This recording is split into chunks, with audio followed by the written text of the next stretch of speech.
Hadith number 215. It was narrated that Anas bin Malik said, "The Messenger of Allah said, Allah has his own people among mankind." They said, "O Messenger of Allah, who are they?" He said, "The people of the Quran, the people of Allah and those who are closest to him." Hadith number 217. It was narrated that Abu Hurairah said, "The Messenger of Allah said, learn the Quran, recite it and go to bed, for the likeness of the Quran and the one who learns it and acts upon it is that of a sack filled with musk, which spreads its fragrance everywhere. And the likeness of one who learns it, then goes to bed with it in his heart is that of a sack that is tied up from which no fragrance comes out." Hadith number 218. It was narrated that Nafi bin Abdul Harith met Umar bin Khattab in Usfan, when Umar had appointed him as his governor in Makkah. Umar asked, "Whom have you appointed as your deputy over the people of the valley?" He said, "I have appointed Ibn Abza over them." Umar said, "Who is Ibn Abza?" Nafi said, "One of our freed slaves." Umar said, "Have you appointed a freed slave over them?" Nafi said, "He has great knowledge of the Book of Allah, is well versed in the rules of inheritance, Farid, and is a good judge." Umar said, "Did not your Prophet say, Allah raises some people in status because of this book and brings others low because of it?" Hadith number 220. It was narrated that Abu Hurairah said, "The Messenger of Allah said, when Allah wills good for a person, he causes him to understand the religion." Hadith number 221. It was narrated that Yunus bin Maysara bin Halbas said, "I heard Muawiyah bin Abu Sufyan narrating that the Messenger of Allah said, goodness is a natural habit while evil is a stubbornness, constant prodding from Satan.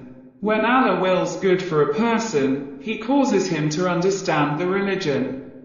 Hadith number 225. It was narrated that Abu Hurairah said, "The Messenger of Allah said, whoever relieves a Muslim of some worldly distress, Allah will relieve him of some of the distress of the day of resurrection, and whoever conceals the faults of a Muslim, Allah will conceal him his faults in this world and the day of resurrection, and whoever relives the burden from a destitute person, Allah will relieve him in this world and the next.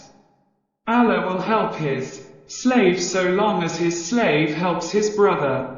Whoever follows a path in pursuit of knowledge, Allah will make easy for him a path to paradise."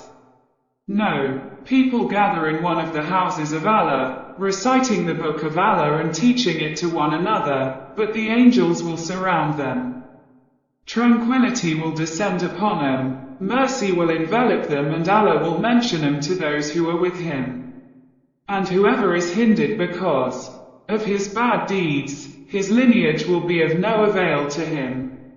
Hadith number 226. It was narrated that Zir bin Hubaysh said, "I went to Safwan bin Asal al-Maradi and he said, 'What brought you here?'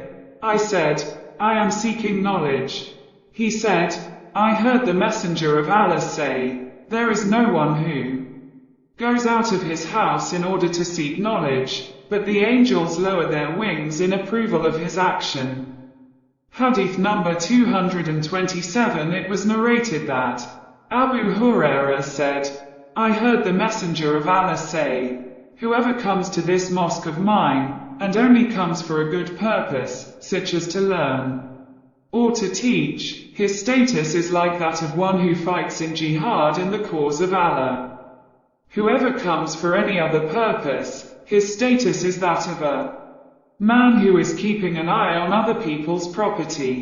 Hadith number 230. It was narrated from Zayd bin Thabit that the Messenger of Allah said, "May Allah cause his face to shine, the man who hears what I say and conveys it to others. There are those who have knowledge but no understanding, and there may be those who convey knowledge to those who have more understanding of it than they do. One of the narrators, Ali bin Muhammad, added to it, there are three things because of which hatred does not enter the heart of a Muslim. Sincerity in doing an action for the sake of Allah, being sincere towards the rulers of the Muslims, and adhering to the Jama'ah, main body of the Muslims.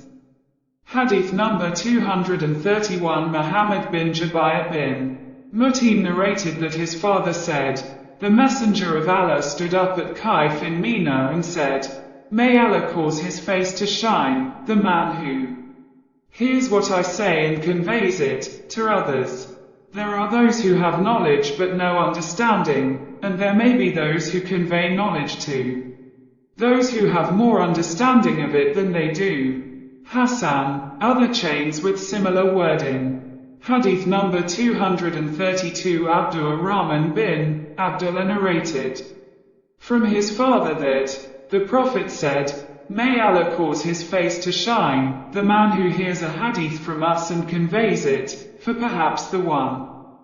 Hadith number 233. It was narrated that Abu Bakr said, the Messenger of Allah delivered a religious speech on the day of sacrifice and said, let those who are present convey to those who are absent, for perhaps the one to whom it is conveyed will understand it better than the one who first hears it. Hadith number 234. Bazed bin Hakim narrated from his father that his grandfather Muawiyah al-Kashari said, the Messenger of Allah said, let the one who is present convey to the one who is absent.